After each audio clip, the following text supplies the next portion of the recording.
Come there, hand up. Hit the dirt.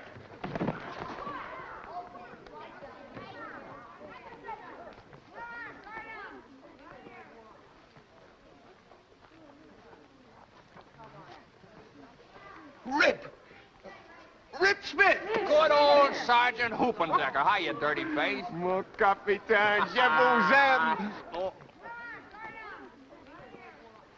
You rat. It took me years to build up dignity. Rip Smith. Sorry I couldn't meet you at the train. We're having exams.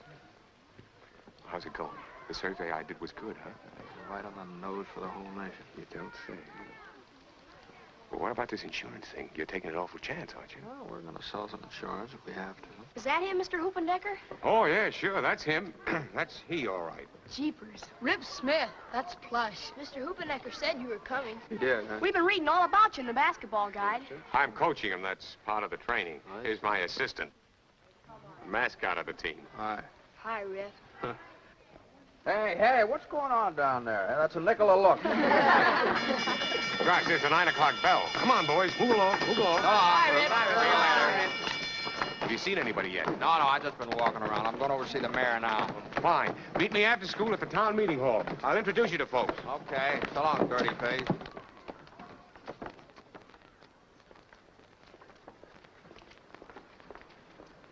How do you do? Very ideal. Imagine a grown man doing such a thing. No, I can't. Wait right here, please. Thank you.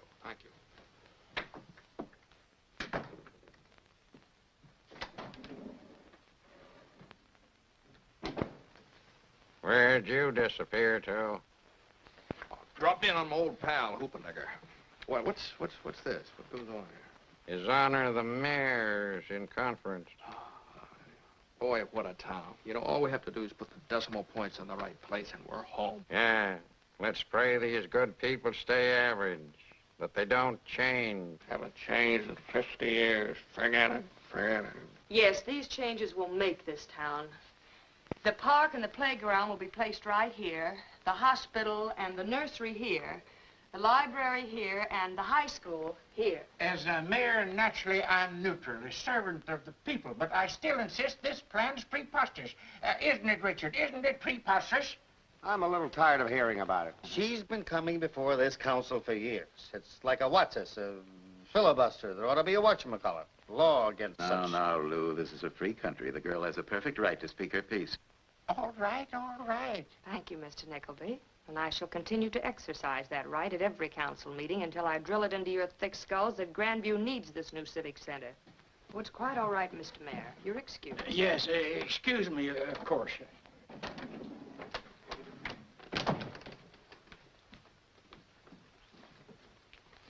Now, what is it? You said it was important. Oh, yes, sir. My name's Lawrence Smith. This is my associate, Mr. Sloan. We just arrived in town, and we thought perhaps that you could help us out. Just a moment.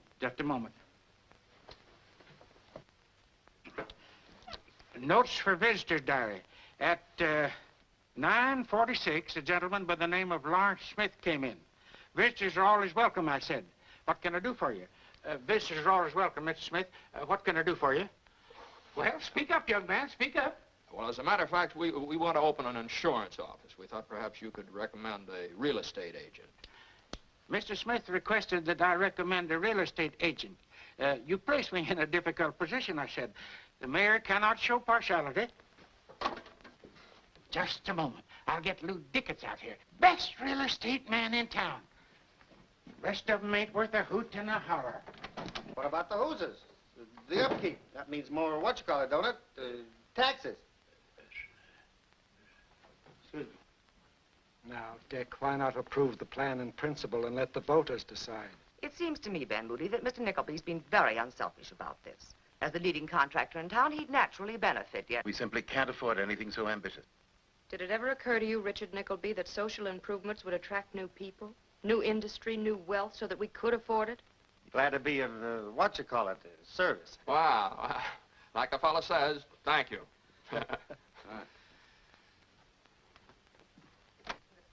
Always wanting to change this, change that. How big a town do you want? Well, of course I want changes. About time we got out of our swaddling clothes and grew up and made it a decent place to live in. Changes. I had to There goes your mathematical miracle. No reason why my son can't do the same. When it comes to community planning, I'll trust Mr. Nickleby. You talk as if it was the back bumper of the universe. This is a very fine community. Of course it is. It's a beautiful community. I beg your pardon. I'm sorry. I didn't mean to butt in like this. That's all right, young fella. Come in. Come in. What do you think of Grandview, young man? Huh? What do you think of it? Think of it. Think of it. I've been searching for a town like this for years. Oh, you like it, do you? Speak up, young man. What, you know, when I got off that train this morning, I said to myself, this is it. I've just walked through your town, folks, with its shade trees and its lovely parks. I stood before your impressive buildings, mellowed with age, and I said to myself, here is a sturdy challenge to the evils of the modern era. I watched your people on the street. I felt their vitality and their sense of security. All in less than 1 hour. Hmm? Your children are happy. Happy. You can see it in their dear little faces and hear it in their wholesome talk. Oh, there's beauty here. It's almost indescribable. You're used to it. You're all a part of it. You take it for granted. But to me, I'd say it's a hope and a dream of a lifetime. And I too want to become a part of it. Please don't change it. Well, I'm very sorry. I didn't mean to intrude.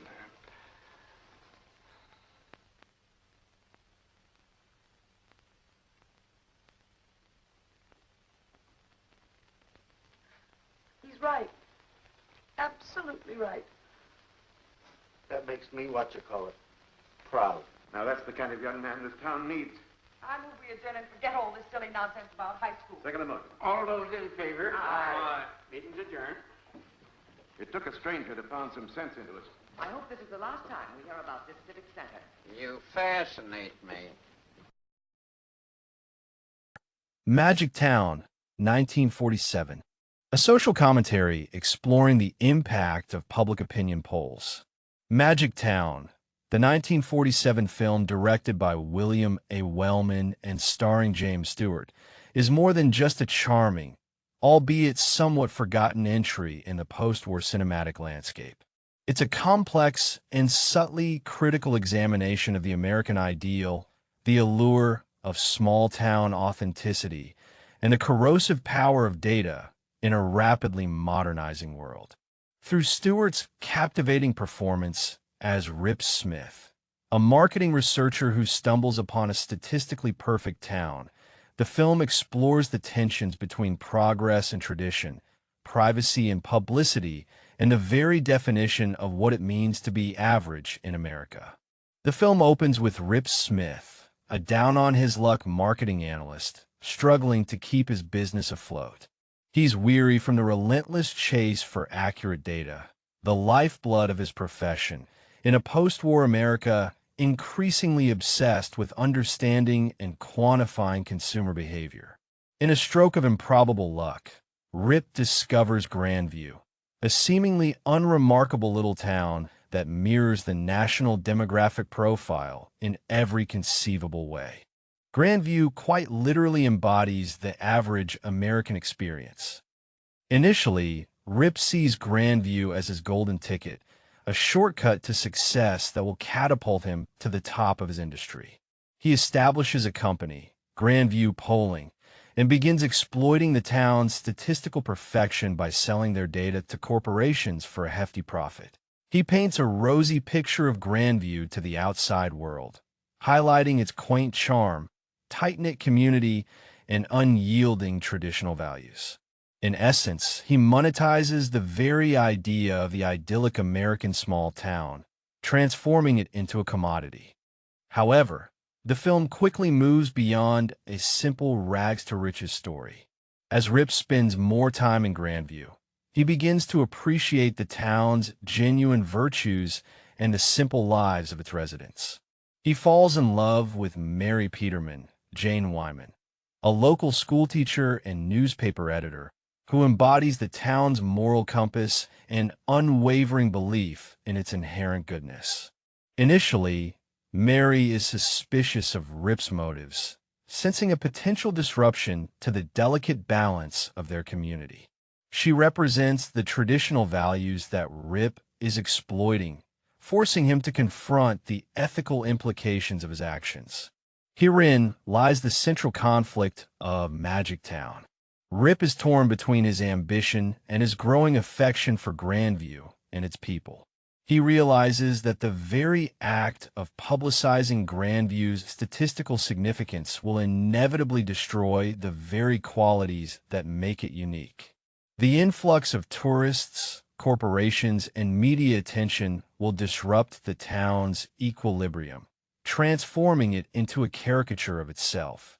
He understands that by turning Grandview into a spectacle, he is sacrificing its authenticity on the altar of commercialism. The film masterfully portrays this impending doom. As news of Grandview spreads, the town is besieged by outsiders seeking to capitalize on its average appeal. Land prices skyrocket, businesses cater to tourists rather than residents, and the town is flooded with advertising that clashes with its traditional aesthetic.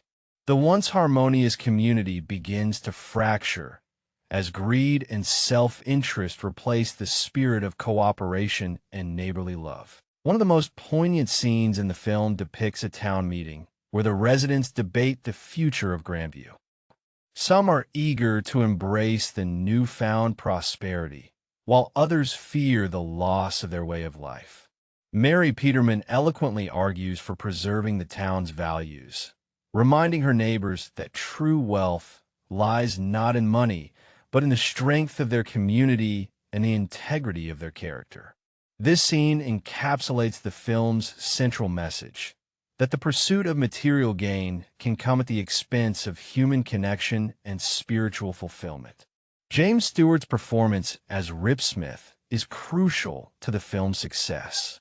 He imbues the character with a disarming charm and sincerity that makes him instantly relatable. While Rip initially appears to be a cynical businessman, Stewart subtly reveals his underlying idealism and his yearning for something more meaningful in his life.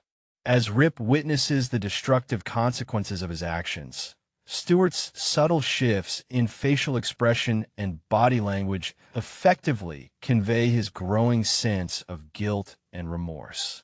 He convincingly portrays Rip's transformation from a self-serving entrepreneur to a man willing to sacrifice his own success for the greater good of the community he has come to love.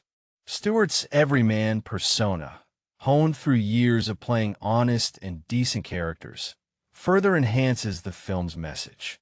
He embodies the quintessential American ideal of hard work, integrity, and a belief in the power of the individual. By casting Stewart as Rip Smith, the filmmakers invite the audience to identify with his moral dilemma and to reflect on their own values and priorities in a society increasingly driven by consumerism and technological advancement. Jane Wyman's portrayal of Mary Peterman offers a compelling counterpoint to Rip's pragmatic worldview.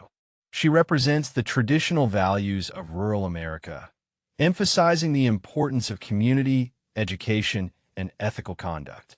Wyman portrays Mary as a strong and independent woman who is fiercely protective of her town and its way of life. She serves as Rip's moral guide, challenging him to consider the greater good and ultimately inspiring him to make amends for his actions. William A. Wellman's direction is understated yet effective. He avoids heavy-handed moralizing, instead allowing the story to unfold organically and subtly. He uses simple camera techniques and naturalistic dialogue to create a believable and engaging portrayal of small-town life. The film's black and white cinematography further enhances its nostalgic and slightly melancholic tone, evoking a sense of longing for a simpler, more authentic past. Magic Town is not without its flaws. Its premise, that a statistically perfect town could exist is inherently improbable. The film also occasionally lapses into sentimentality, particularly in its depiction of small-town virtues. However, these shortcomings are ultimately forgivable, as they contribute to the film's overall charm and its heartfelt message about the importance of community and ethical responsibility. Ultimately, Magic Town is a cautionary tale about the dangers of unchecked commercialism and the importance of preserving authentic human connection in a rapidly changing world. It raises important questions about the relationship between data and reality, privacy and publicity, and the true meaning of average in a society obsessed with quantification. The film's ending, while undeniably optimistic, is also tinged with a sense of realism. Rip, having confessed his deception, loses his company and faces the wrath of the corporations he once served.